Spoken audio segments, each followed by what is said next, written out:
오늘 이 시간은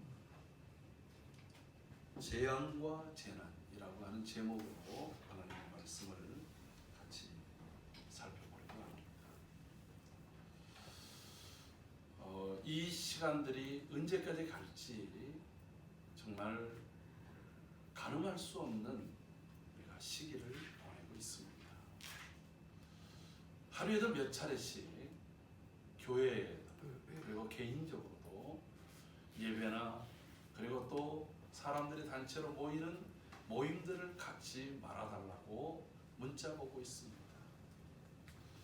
또 특별히 경기도지사에서는 모든 교회의 예배 모임을 도지사의 권한으로 행정명령을 내리겠다, 검토하고 있다 하는 이야기들도 지금 들려지고 있습니다. 여러분, 이 코로나19 바이러스의 문제가 정말 위중한 일인 것은 사실입니다만은 마치 하나님께 예배하는 것이 눈치를 보며 그리고 또 민폐를 끼치는 것처럼 되어지는 이러한 시대가 얼마나 불행하고 얼마나 큰 위기인가 하는 것을 우리가 깊이 느끼지 않으면 안 될 것입니다. 또 이 시간에 예배를 나오지 못해서 집안에서 또는 이제 우리 교회는 지금 영상을 못 띄워서 다른 영상을 보고서 예배를 참여하는 성도들을 믿음 없다고 얘기해서는 안 되는 때입니다. 또 하나님 앞에 나와서 예배하는 이 예배를 마치 무지하고 비도덕적이고 비윤리적인 그러한 눈으로 보고 말하고 있는 것은 이것은 하나님 앞에 엄청난 도전이요 그리고 범죄를 하고 있는 것이라고 합니다. 사실 이런 문제를 목사들까지도 이제 또 예배가 끝나고 나면 우리 노예 카톡방에서 그런 토론들이 자꾸 일어나요. 아주 보수적인 어떤 목사님은 우리 헌법에 예배란 공동의 자리에서 성도들이 함께 모여서 하나님께 정해진 시간에, 특별히 주의 날 정해진 시간에 드리는 것이 예배라고 예배 모범에 그렇게 규정이 돼 있어요. 그러니까 우리의 예배는 이렇게만 드려야 됩니다. 여러분, 지금은 사실 그런 그 교단의 헌법과 예배의 모범 속에 있는 그 내용과는 상황이 완전히 다른 상황이라고 하는 거예요. 어쨌든지 간에 예배하는 여러분들을 주의 이름으로 축복합니다. 이 시간에 이 자리를 사모하며 있는 모든 성도들도 하나님께서 같은 은혜를 더해 주시기를 소원합니다. 어쨌든 이 코로나19라고 하는 것이 우리 사회에 엄청난 재앙으로 현재 내려져 있다고 하는 거예요. 근데 여러분, 오늘 설교 제목이 재앙과 재난이에요.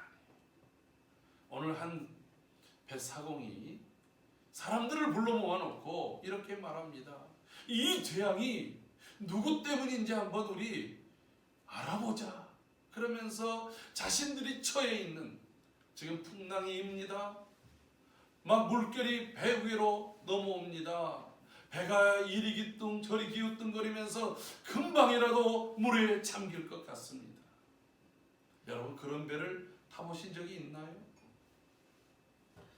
우리 성도들 중에서 일부는 2005년도에 우리 교인들이 제주도 추자도를 수련회를 하면서 제주도에서 배를 타고 추자도를 갈 때 불과 1시간 정도 배 타는데 항구 안에서는 기분 좋게 나갔어요.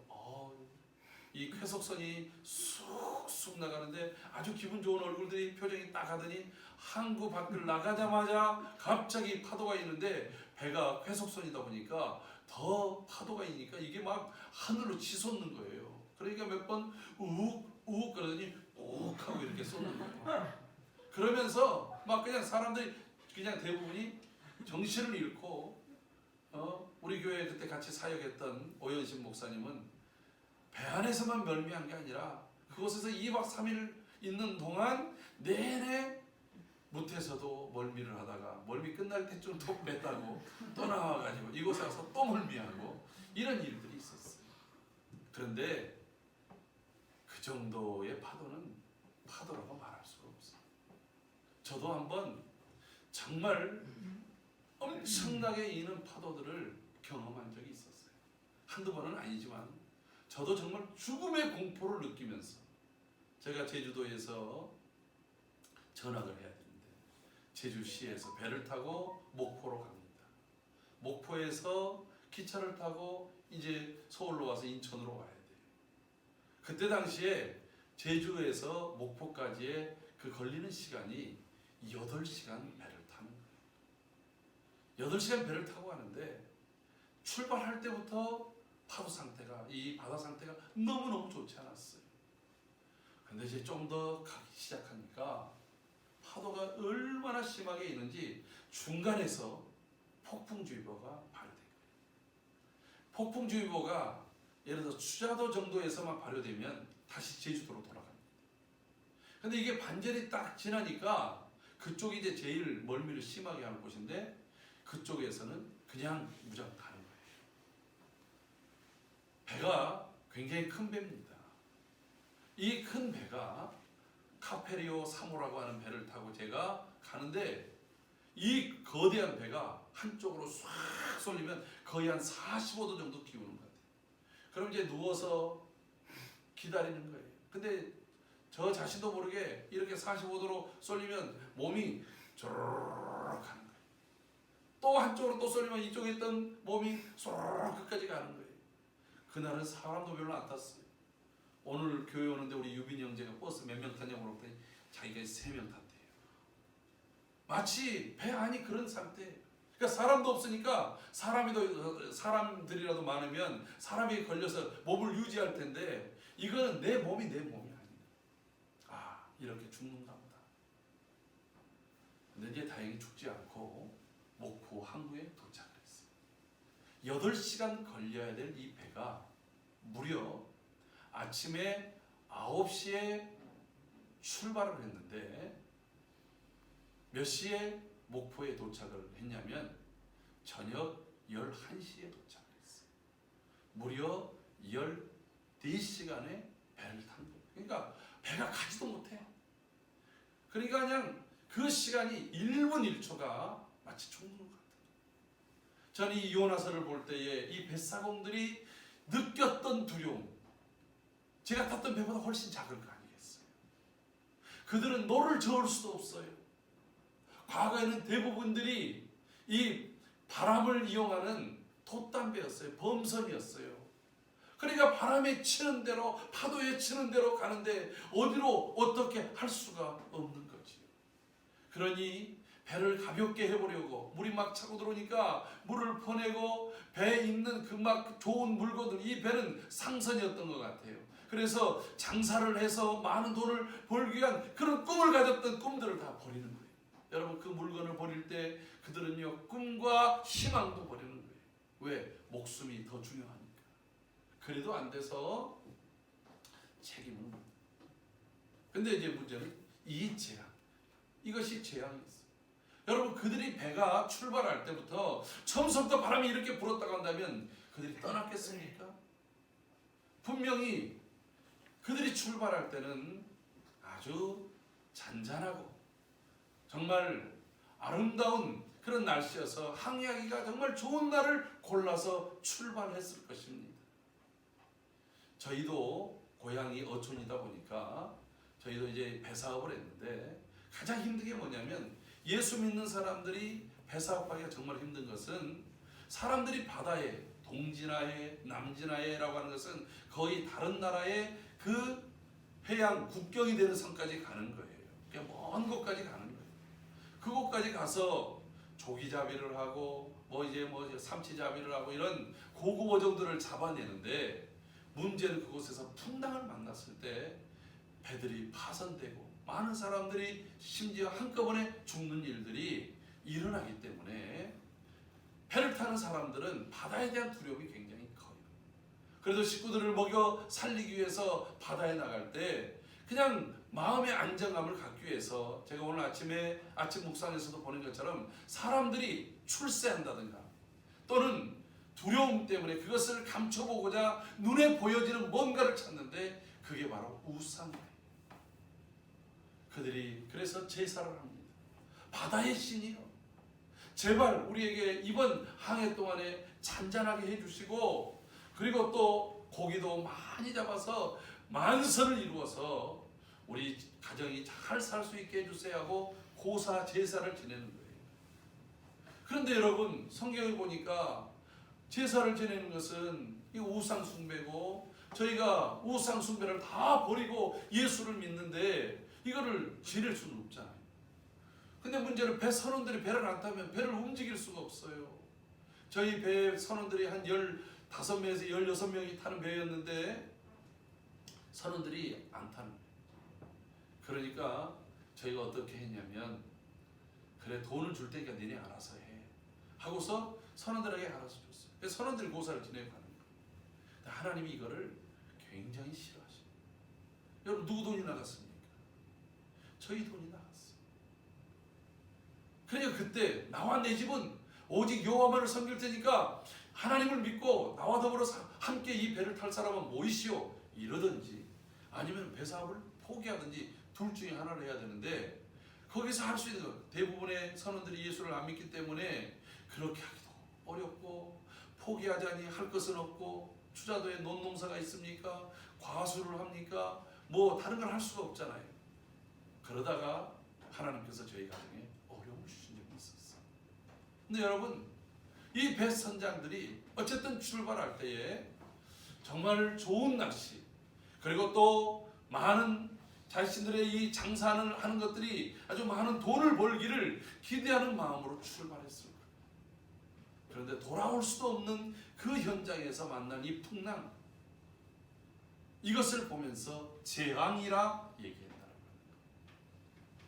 여러분 재앙이라고 하는 것을 우리 국어사전에 보니까 이렇게 써 있습니다. 날씨 등 자연현상의 변화 또는 인적인 사고나 인명피해 특별히 재해 중에서 자연의 현상과 관련되어진 천재지변을 재앙이라고 부른다 이렇게 말하고 있습니다. 우리 사회에 일어나는 예상치 못했던 각종의 질병들 그리고 막 지진이 일어나고 해일이 일어나고 그리고 또 화산이 폭발하고 우박이 내리고 홍수가 나고 이러한 것들을 보편적으로 재앙이라고 얘기를 해요. 그러면 재난이라고 하는 것은 우리 국어 사전에 말하는 거예요. 사람의 실수 또는 부주의나 고의로 일어난 사고들을 재난으로 가서 이 재난은 다른 말로 인재다라고 이렇게 말한다라고 하는 거예요. 여러분 우리 앞서 지금 본문에 읽었던 이 사공들이 만난 풍랑은 그들이 전혀 예상치 못했던 재앙임에 분명합니다. 우리가 살고 있는 이 시대는 수많은 이런 재앙들이 자주자주 우리를 놀래키고 두렵게 합니다. 여러분 이 코로나19도 그런 측면에 있어서는 재앙인 것이 분명합니다. 그런데 또 자세히 돌아보면 이 재앙 속에는 재난이라고 하는 인재라고 하는 부분들이 또 상당수 담겨 있는 것을 볼 수 있다라고 하는 것입니다. 여러분 한번 생각해 보십시오. 우리 사회도 사회 전체를 슬픔으로 잠들게 했고 그 슬픔이 아직도 이어져 있는 세월호 사고를 한번 생각해 보세요. 이것은 재앙입니까? 재난입니까?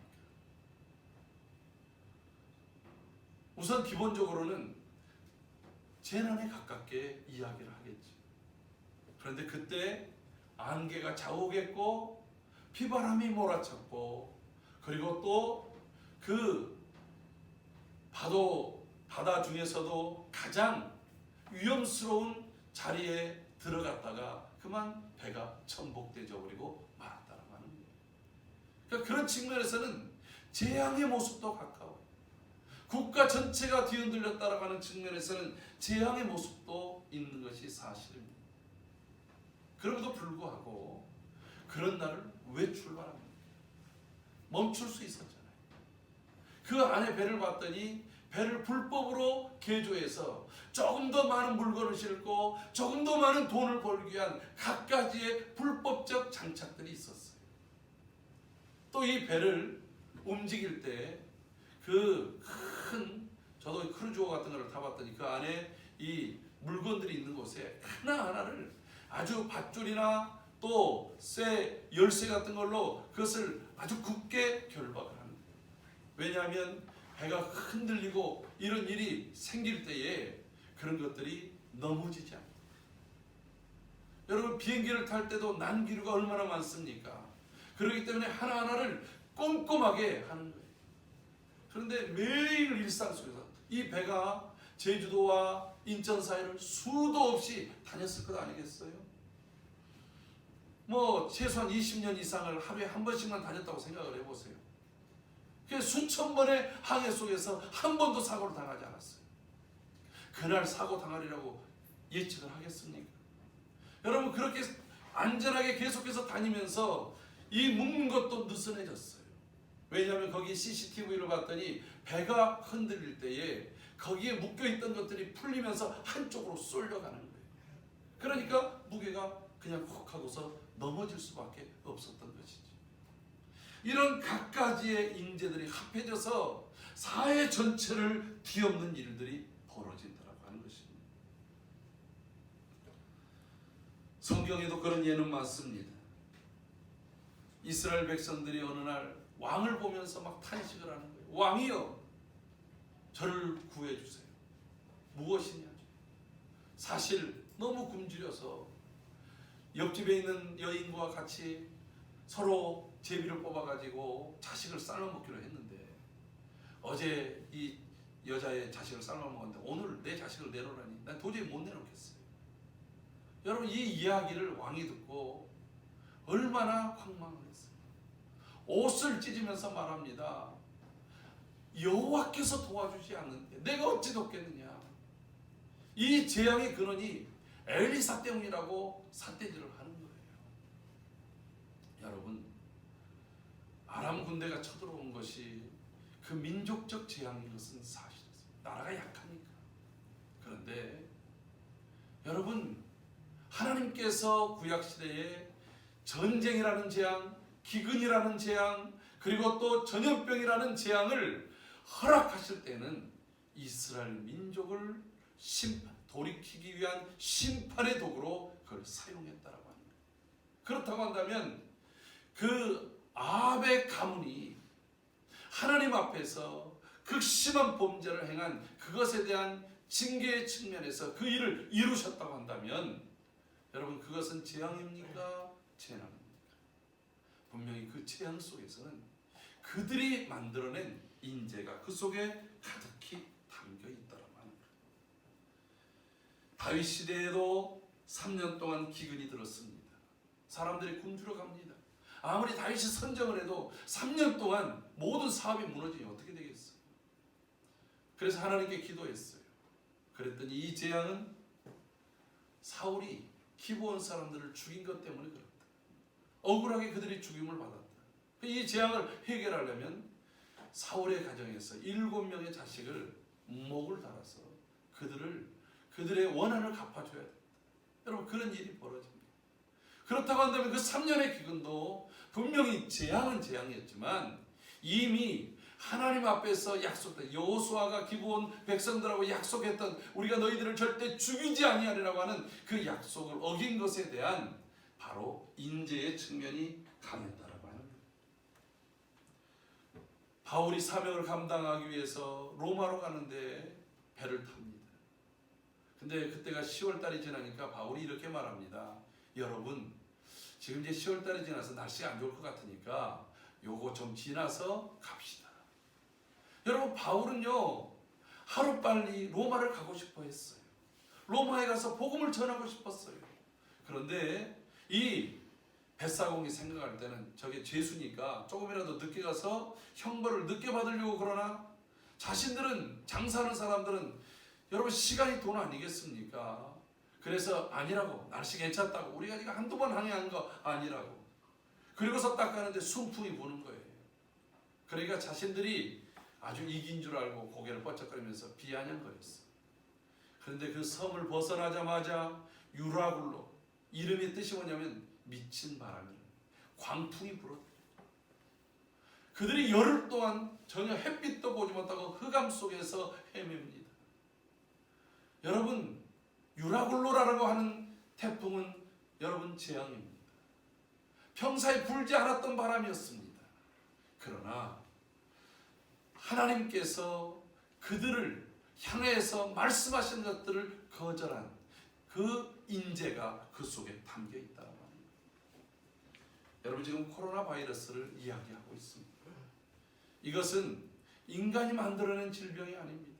어떤 가짜 뉴스에서는 이것이 또 어떤 생체 실험이라든가 기타 바이러스 균을 만들기 위한 그런 실험 속에서 일어나는 것이라는 이야기까지, 그리고 그런 조사까지 이루어지고 있는 것도 사실입니다. 그러나 이 균에 의해서 수많은 사람들이 죽고 있고 전 세계의 공포의 대상이 됐습니다. 그러나 여러분, 우리 사회에 이렇게 7천 명이 넘는 사람들이, 그리고 50여 명에 가까운 사람들이 죽임을 당한 것은 재앙이면서도 재난이라고 합니다. 초기에 바이러스에 대한 대책은 모든 전문가들이 그 근원점을 원천적으로 막는 것이 가장 큰 방어라고 합니다. 그러나 여러 가지 이유들, 관계들, 그리고 손익계산들 때문에 그것을 풀어놨습니다. 그리고 이 사회에 이렇게 뻗어갔다고 합니다. 여러분, 우리는 이 재앙과 재난을 동시에 받고 있어요. 그렇다고 한다면 이때에 오늘 이 원인이 무엇이라고 생각하겠습니까? 정부에다가 손을 돌리겠습니까? 여러분, 저 이단 신천지에다가 책임을 돌리겠습니까? 물론 그들에게 책임이 없는 것은 아닙니다. 그러나 모든 것들을 이끄시고 허용하시고 그것을 통해서 말씀하시는 하나님의 메시지를 우리 성도들은 듣고, 그리고 그 일에 귀를 기울여야 한다라고 합니다. 오늘 이 사공들이 제비를 뽑았더니 요나가 나왔습니다. 요나에게 묻습니다. 내가 누구냐? 너 어디서 왔느냐? 너 무엇을 하느냐? 왜 이런 일이 벌어졌느냐? 여러분, 요나는 그래도 양심이 있었어요. 나는 히브리 사람이요, 하늘과 땅을 지으신 하나님 여호와를 믿는 사람이요, 내가 하나님의 낯을 피해서 저 니누에로 가야 되는데 반대로 이 다스시로 가다가 이런 일을 만났다. 자신이 솔직하게 인정. 여러분, 오늘 그리스도인들이 우리가 인정해야 될 것들이 있습니다. 우리 성경을 한번 찾아볼까요? 역대하 6장 28절에서 30절. 만일 이 땅에 기근이나 전염병이 있거나 곡식이 시들거나 깐부기가 나거나 메뚜기나 방충이가 나거나 적국이 와서 성읍들을 에워싸거나 무슨 재앙이 무슨 질병이 있거나를 막론하고 한 사람이 혹 주의 온 백성 이스라엘이 다 각각 자기 마음의 재앙과 고통을 깨닫고 이 성전을 향하여 손을 펴고 무슨 기도나 무슨 간구를 하거든 주는 계신 곳 하늘에서 들으시며 사유하시되 각 사람의 마음을 아시오니 그의 모든 행위대로 갚으시옵소서. 주만 홀로 사람의 마음을 아심이니이다 라고 이렇게 말씀하고 있습니다. 여러분, 솔로몬의 기도입니다. 성전을 봉헌하면서 자신들이, 남들은 몰라요, 남들에게는 다 비밀로 할 수 있어요. 그런데 우리의 삶 속에 기근이나, 그러니까 곡식이 시들고 깐부기가 나고 이런 기근이 일어나고 전염병이 돕니다. 메뚜기나 황충이가 다가옵니다. 적국이 와서 막 도전하고 그들을 포위하고 그들에게 공격해 옵니다. 전쟁이 자꾸 일어납니다. 이런 일들이 있을 때에 누구 정치를 잘못해서 또는 농사를 잘못 지어서 누구를 탓하지 말고 이럴 때에 하나님의 백성들이 해야 될 것이 있는데 다 각각 자기의 마음의 재앙과 고통을 깨닫고 이 성전을 향해서 손을 펴서 무슨 기도나 간구를 하거든 주는 계신 곳 하늘에서 들으시고 사유하시되 각 사람의 마음을 아시오니 그의 모든 행위대로 갚으소서. 여러분, 이것이 지혜로운 솔로몬, 지혜가 한창 충만했을 때의 솔로몬의 비는 기도였어요. 여러분, 이 기도를 깨달은 다니엘은 하나님께서 이스라엘을 다시 예루살렘으로 돌이킬 그 시점에 하나님과의 관계 회복을 위해서 기도했다라고 합니다. 요나는 자신이 하나님께 불순종해서 이런 일들이 일어남을 보면서 나를 던져놓으세요. 나를 물로 던지세요. 자신이 심판의 중심으로 갔어요. 물론 하나님께서는 요나를 일깨우시고 이스라엘을 일깨우시기 위해서 큰 고기를 준비해서 요나를 고통 가운데서 건져내신 것을 봅니다. 여러분, 오늘 우리가 물가로 던져져야 돼요. 우리의 자존심이 던져져야 되고 우리가 하나님에게 하나님의 말씀에 순종하지 아니하므로 오늘 이 사회가 이와 같이 되어졌음을 우리는 솔직하게 인정하고 고백해야 된다는 거예요. 여러분, 이 재난 때문에 백성들이 두려움과 공포 속에 있어요. 모든 기업들, 삶의 기반들이 무너져 버렸습니다. 지금 전 세계에 100곳이 넘는 나라들에서 한국인의 입국을 거부하고 있습니다. 여러분, 그토록 어깨가 뻥뻥 올라갔던 대한민국의 자존심은 어디로 갔습니까? 이 일이 끝난 다음에 이제 하나하나 계산해 봤을 때 그 손익계산에서의 피해는 누가 보상할 것입니까?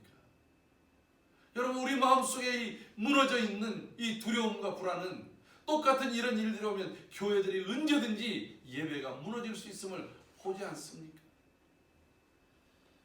여러분, 주복 칼럼에다가 오대식 목사라고 하는 분의 기도를 여기다가 실어놨어요. 여러분, 이것이 오늘 우리의 기도가 되기를 바랍니다.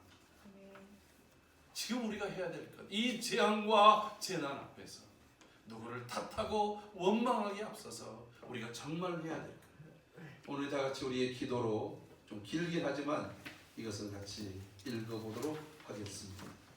주님부터 시작해서 끝까지 여러분들이 하는 기도로 다 같이 읽어보도록 합시다. 주님, 코로나19로 인해 불과 한 달 새 우리의 생활 모든 것이 너무나 많이 바뀌었습니다.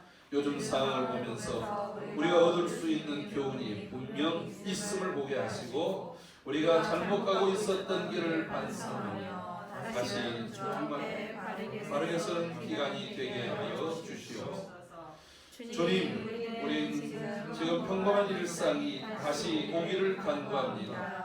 매일매일의 일상이 가장 큰 축복임을 이제라도 알게 하시니 감사드립니다. 그동안 주님이 주신 행복을 곁에 놔두고 행운을 찾아 헤맸던 죄를 용서하시며 무엇이 가장 소중한 축복인지 깨닫게 하여 주십시오. 한국인 입국을 막는 나라가 현재 80개국이 넘었습니다. 주님, 이런 기회가 있을 때마다 지나치리만큼 해외여행을 다니는 한국인에게 이제는 좀 절제하라는 주님의 사인같이 느껴집니다. 남들과 관계없이 나만 즐기면 된다는 우리의 이기적인 마음을 이제는 바꾸어주시고 어려운 이웃에 대한 공감과 나에 대한 절제가 조금 더 삶에서 많이 나타나게 하여 주십시오. 주님, 동남아와 중동 국가들 그리고 아프리카 나라들까지도 한국인을 무시하고 강제 격리시키고 있습니다. 이것은 그동안 한국인들이 철저하게 가난한 나라의 사람들을 무시한 것에 대한 정확한 인과응보 같이 느껴집니다. 앞으로 한국에 와 있는 외국인 노동자들을 더욱 인격적으로 대하게 하시고 소중히 여기게 하여 주십시오. 나그네와 고아를 사랑하고 대접하시는 주님의 마음을 생활 속에서 실천하게 하여 주십시오. 주님, 마스크 없이는 하루도 살아갈 수 없는 세상이 되고 말았습니다. 이런 저런 너무나니 무책임한 말을 내뱉고 거짓 뉴스를 아무렇지도 않게 퍼나갔던 우리들에게 조금 더 침묵하여 살라는 주님의 명령 같습니다. 앞으로 조금 더 내 입을 막으며 적게 말하고 진실만을 전하게 위하여 노력하게 하여 주십시오. 주님, 모이는 교회를 막으시는 것은 그동안 한국 교회가 세상 속에서 빛과 소금의 역할을 전혀 감당하지 못한 채 자기들끼리 모이는 일에만 힘쓴 것에 대한 벌처럼 느껴집니다. 우리의 믿음의 현장이 아닌 교회가 아닌 세상의 힘을 알려주시는 주님의 교훈이 분명한 것 같습니다. 교회보다 교회 밖에서도 빛나는 그리스도인이 되도록 우리 모두 노력하게 하여 주십시오. 교인이 5만이니 10만이니 하는 것이 모두 독급인 것을 알게 하신 주님, 하루아침에 예배당의 교인은 없어질 수 있음을 깨닫게 하시니 감사합니다. 목사의 관심이 교인의 수에만 있고 교회의 자랑이 그 크기에만 있었다면 이제 그 마음을 돌이켜 우리의 참된 자랑이 무엇인지를 생각하게 하여 주십시오. 나의 자랑이 천박한 교회 크기가 되지 않게 하시고 내 기도의 강구가 경쟁에서의 승리가 되지 않게 하여 주십시오. 오직 존귀한 그리스도 예수만이 우리의 자랑이 되게 하여 주십시오. 주님, 이 어려움이 다 지나가고 이 땅의 교회들이 다시 새로워지며 주 안에서 하나의 교회로, 같은 교회로 함께 천국을 향해 나가게 하여 주십시오. 주님이 가르쳐주신 기도와 같이 걸어간 공교회가 되게 하여 주십시오. 이렇게 덤빈 예배당에서 하나님을 예배하며 그동안 나의 잘못을 참여합니다. 주님, 교인들과 함께 마주하며 예배할 수 있는 날이 속히 오도록 주님 우리에게 긍휼을 베풀어 주옵소서. 언제나 우리를 위로하여 주시며 새롭게 하시는 예수님의 이름으로 기도합니다. 아멘. 여러분, 우리가 함께 깊이 생각하는 기도가 될 줄로 믿습니다.